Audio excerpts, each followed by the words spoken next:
What up, peeps? It's your boy Heckin Steve. Welcome back to the channel. And I don't know about a lot of you guys, but for me, I am ready for football season. It's the end of June. And man, it's just football season is just the best time of the year, especially for us here in America.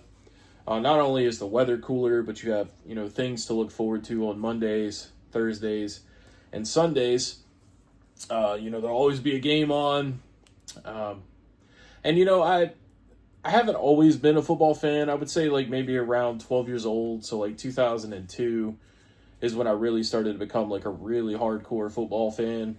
And, there were some years that I took off from watching, mostly from like 2006 to, I'd say like 2012. But I've pretty much kept up with it ever since 2012. And, being from North Carolina, obviously you got to be a Carolina Panthers fan. And at the time in 2012, we had a really good squad. You had Cam Newton, Greg Olsen, Luke Kuechly, D'Angelo Williams, Kelvin Benjamin for a little bit. And, they were doing pretty good, for like 2 or 3 years. It was nice watching Carolina football. But I went ahead and I pulled out some football games specifically to talk about today. But just in general, I love sports games. I think that sports games are underrated or underappreciated, especially when they've been out for a year. People always say, oh, well, they're going to make a new one next year, so this one's going to be worthless, like, as soon as that one comes out.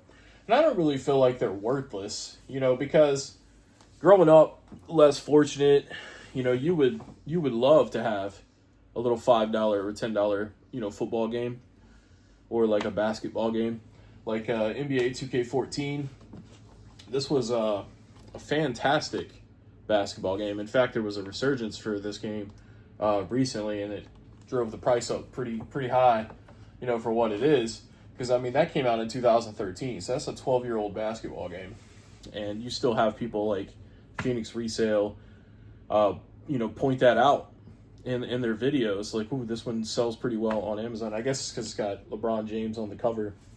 And I know that a lot of the times the sports games do stay pretty similar as they come out, especially these days. It's all about the stupid battle pass and the My Team and the Ultimate Team with Madden, just ways for them to microtransaction, gamble with packs of cards.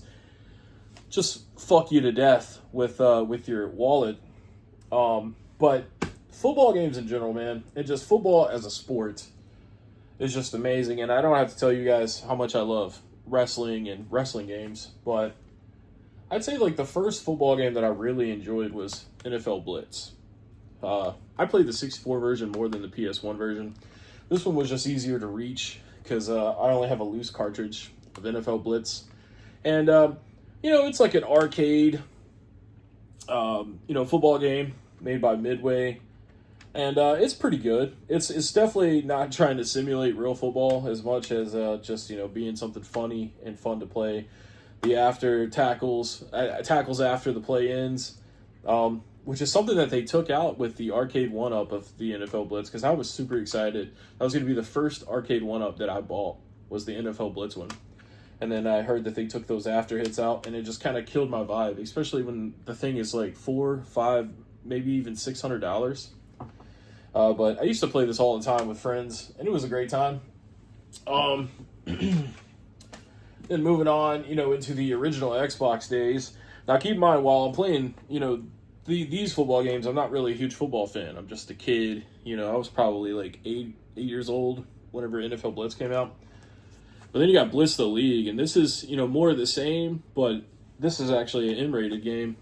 And, the violence got a lot more crazy.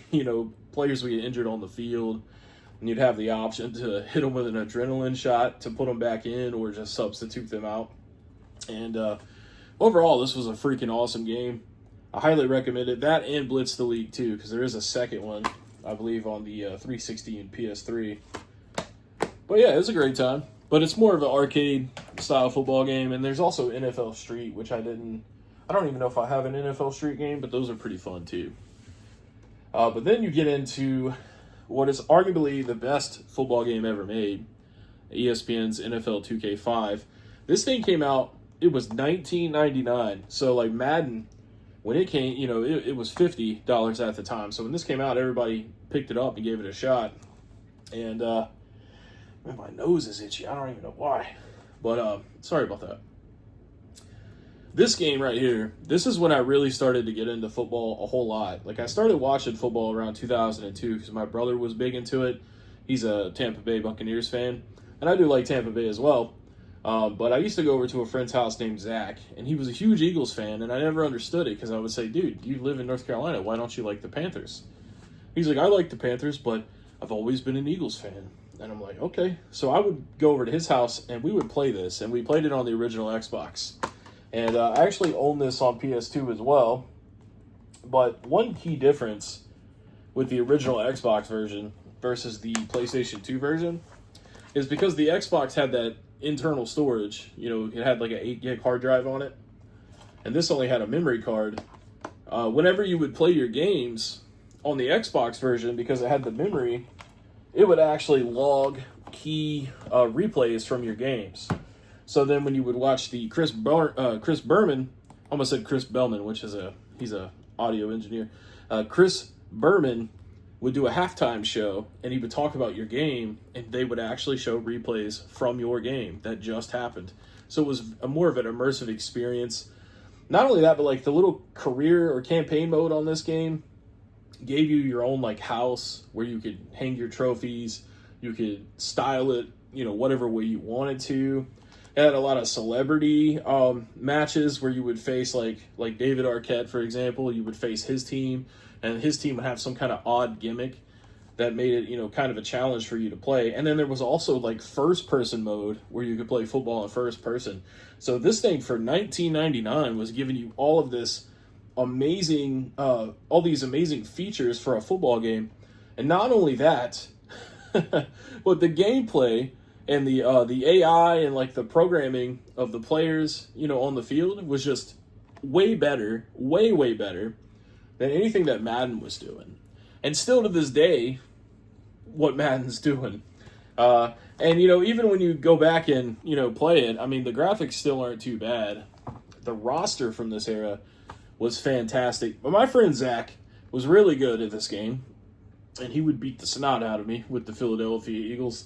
And just from being beat the snot out of by the Eagles and watching Eagles games over at his house, it turned me into an Eagles fan. So ever since, I've always rooted for the Eagles, but I also root for Carolina, and I also root for Detroit Lions the past few years after I saw their Hard Knocks season, which is that show that's on HBO where they follow them and stuff. It kind of got me like emotionally invested in the team. So even though the Eagles won the Super Bowl last year, and that's awesome, two-time Super Bowl champs now, I would like to see the Lions, win the Super Bowl this year. I think that would be great. But this is, it's got to be the best football game ever made up to this point. And I know that they made, where is it?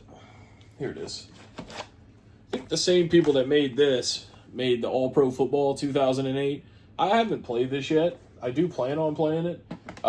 I've seen a friend play it, and it does look pretty good. So at some point I want to check that out. But you just have random teams in this, because it doesn't have the NFL licenses. But this one is an official, NFL, licensed game. And the best part about it too is like this game is like less than $15 still this day. So it's an affordable, dope ass football game. And that year, like I said, it came out for $20. It forced Madden at the time to lower their game to $30 to try to compete. And that's when EA decided to buy the exclusive rights to the NFL for video games. And we have pretty much been at the mercy of EA Sports ever since. But then you've got Madden 2006 with Donovan McNabb on the cover, another Philadelphia Eagles player.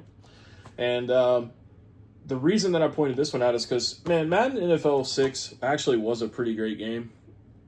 I really liked the, in the career mode, there was like this kind of like a radio show that would come on between your games, and it would talk about some of the highlights from some of the games going on in the season, not only just for your team, but for like other teams going, in the franchise. And it's pretty great. And yeah, but the soundtracks for these games during this era were also freaking awesome. So that actually introduced a lot of music to me. Madden 2003, for example, I don't think I have that one anymore, but it introduced me to Andrew WK, Good Charlotte, Stained. Wait, maybe not Stained, but Seether for sure.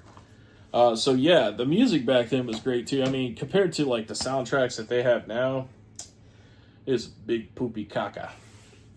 But yeah, when you're a broke kid and like let's say like you go to the game store and you only have like $20 to spend, and GameStop is not doing the 4 for $20 right now. You may find a game for like $15, and then you'll have like $5 left over. You could grab like a Madden from like 2 or 3 years ago, or like a NBA 2K from 2 or 3 years ago. And if you're not trying to play like the online stuff, if you're just trying to have like some exhibitions, like just a random basketball game, then spending $5 on that is freaking great. The only negative I would say about sports games is that's only for physical releases. So like you'll never see an older NBA or Madden game on sale on like the Xbox shop for like $5 because they want you to buy the new one. So they keep all them old games on there at $60 or $70 so that you'll be like, well, why would I buy this when I can just buy the new one? Because they know they could strong arm you into microtransactions if you have the current one. And I think that's pretty shitty. But next up, I mean, we've got Madden 25. So this is the one from 2014. It was called 25 because it was the 25th anniversary of Madden. And it's a pretty great game. I really love this one. I played a crap ton of it. I thought the gameplay on it was pretty impressive for Madden. A lot of the times Madden will just like, remove a feature and then add it back in like a year or two later to make it seem like they've like been doing stuff when they really don't do anything with Madden games. I don't remember much about the soundtrack, but man, I know that the soundtrack on NBA 2K14 was freaking sweet. But yeah, gameplay on this was awesome. Adrian Peterson on the cover, freaking great. I think this one actually kind of went up in price recently too, but I know it's probably no more than like $20 at tops. Like on the high end, it's probably like 15 or 10. But yeah, I mean, football games in general. And then we're moving into the most recent ones, and I think the new ones are coming out in a couple weeks. College Football 25. And I don't have a lot of the older college football games. To be honest with you, I never really followed college football. I've always just stuck with the NFL. But for some reason, I wanted to buy this game, mostly because the last one before this that came out was NCAA 14, I believe. And that one was always like $100 because it was like the last one that they had made for so long. And then when this game came out, the price on that did drop, which is great. But, this game is actually really good. And so it's coming from EA, made, the same people that make Madden. So there's literally no excuse as to why Madden sucks when this was actually pretty good. The only complaint or one of the big complaints that everybody had with this game is just the drum lines. So like when you're in the menus in this game, there's no soundtrack other than band drum lines. So you would just hear for like ever. And so people were complaining about that a lot, and they probably still do complain about that. But this game's really good. They did a fantastic job with it, and I'm looking forward to seeing what they do with College Football 26. And I think they did actually get a soundtrack this time, which is great. Also, when you're in the game in that game, they have stadium music, like like Welcome to the Jungle's in it and stuff like that. So like, why wouldn't you put those in the menu? I don't know. Maybe they were just trying to keep it more college oriented or whatever. And then lastly here we got Christian McCaffrey on the cover of Madden 25, the newest Madden up to this date. Didn't open it because it's on EA Play and I have EA Play, but the soundtrack is ass, and I have played 22, 23, and 24, and honestly, man, this is not much different. It is not much different. And I mean, that's really the downside to football games nowadays, especially when EA still has the licensed rights to the NFL. It's just kind of, you get what you get, and you should be happy with it kind of setup situation. But man, I tell you what, I did not feel too impressed with this game, especially when College Football 25 was so good. But yeah, if you were to pay $5 or $10 for this game secondhand, you would have a good time with it. But paying $70 for it when you just paid $70 10 or 11 months prior for Madden 24, I don't know, you'd feel bamboozled, especially if you do that enough times. Now, I understand there are people out there that will buy these games over and over, regardless, because they just love football that much. But that's when underappreciated, cheap sports games come in handy, is when you have a company that just keeps dishing out the same bullshit. So, yeah, don't ever feel like you got to have the most modern sports game. Just grab you one that's from like 2 or 3 years ago. And another thing, too, when it comes to these older sports games, like, NBA 2K14, for example, the career mode in this, you can do offline. You don't have to be online. But in the new one, you do have to be online, which is stupid as hell because it's a single-player mode. Also, if you're looking for a specific roster from an era, that's where stuff like this comes in handy, having the older copies of the games. I remember I played with the Chicago Bulls a lot on this game, and they had not Derrick Henry, oh my God, that's a football player. Derrick Rose, Kirk Heinrich, Joakim Noah, I think even Jimmy Butler was on the Bulls at the time. So yeah, you had like just a squad. And, if you were to try to set up something like that in a modern game, I don't think you could do it. I think you would have to play my team and get their player cards. I know that in the newer NBA games, they do have like the eras mode where you can start in the 80s, you can start in the 90s. So maybe you could customize your rosters there, or at least like do a draft and try to grab them from like the 2010s mode. But I don't know, man. I just think it would be cool to just pop it in. It's already done for you because, I mean, like you get a lot of free reign in WWE games in the universe mode to like set up the way you want it and stuff. But it's just nice to, sometimes just put the older game in. It's already the way you want it to be. But yeah, I think that's all I really have to say about sports games today. I just, I hate how people underappreciate them and, they shit on them and stuff. I mean, just like any other game, there's bad things about them and there's good things about them. But, for people that just need a few dollars, only have a few dollars for a secondhand game, it's nice to be able to pick up, a copy of Madden from like 2 or 3 years ago and, at least still be able to play something. And it's mighty impressive for what it is, for sure. But I think that we're just so used to being spoiled with technology that, you feel like if it don't say Madden 26 on the cover and it's 2025, then, you're a piece of shit or something. I don't know, or you feel inferior. But that's not the case, man. Like, you can enjoy some old-ass, sports games. Because a lot of them are, in a sense, better in a lot of different, areas of the game. Anyways, guys, thank you so much for watching. I will catch you in the next video.